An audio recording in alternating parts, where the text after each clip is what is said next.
Bonjour à vous, j'espère que vous allez bien. Nous sommes en plein mois de décembre et nous sommes catapultés par toutes sortes de publicités sur la nourriture, sur les produits achetés, sur les cadeaux achetés, sur la dinde, sur les cadeaux de Noël, sur la bûche de Noël. Ça va dans tous les sens.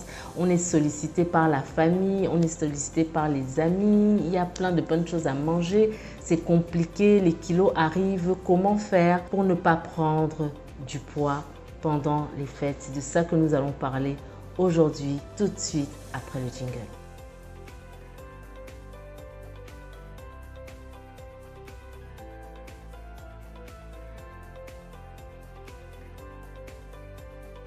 Alors, si vous êtes comme moi, ces fêtes-là, c'est bien, mais c'est pas bien. C'est pas bien dans le sens où c'est dangereux parce qu'on voit tous les efforts faits pendant l'année pour garder la ligne et tout qui vont juste s'amoindrir comme ça. Pendant 2 semaines, on est capable de récupérer tous les kilos qu'on avait essayé de perdre pendant l'année. Et il est donc important de réfléchir à une stratégie pour garder la ligne malgré toutes les tentations qui vont à revenir. C'est pour ça que j'ai décidé de faire cette vidéo. Il faut savoir qu'en moyenne, on prend 2 kilos pendant les fêtes. D'accord? À peu près 2000 calories par repas. Si on prend par exemple le repas du réveillon, il faut qu'il y ait le foie gras, il faut qu'il y ait le fromage, il faut qu'il y ait la bûche, il faut qu'il y ait les gâteaux, il faut qu'il y ait les repas pleins de sauces. Et encore 2 kilos, c'est chez les Occidentaux. Chez nous, avec tous les repas de sauce, avec l'huile de palme, l'huile de ceci, les ndolé, les arachides, je suis sûre que les Africains, c'est beaucoup plus de 2 kilos.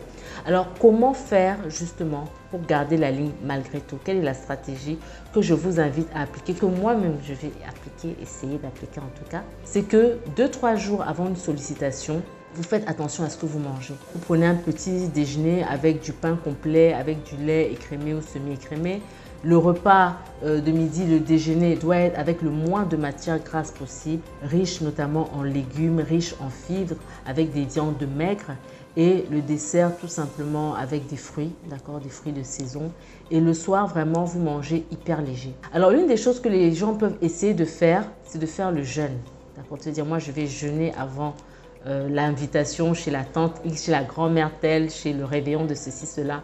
Mais le problème avec le jeûne, c'est que vous êtes affamé, donc vous avez créé une frustration entre guillemets. Et donc quand vous allez manger, si vous n'avez pas cette capacité de vous contrôler, ben, ça risque d'aller dans tous les sens. Voilà, donc respectez les 3 repas. C'est juste que la qualité de ce que vous allez manger doit être pauvre en calories. Tout simplement, voilà. Et bien sûr, à côté, associer une activité physique pour brûler au maximal les calories qui seraient accumulées.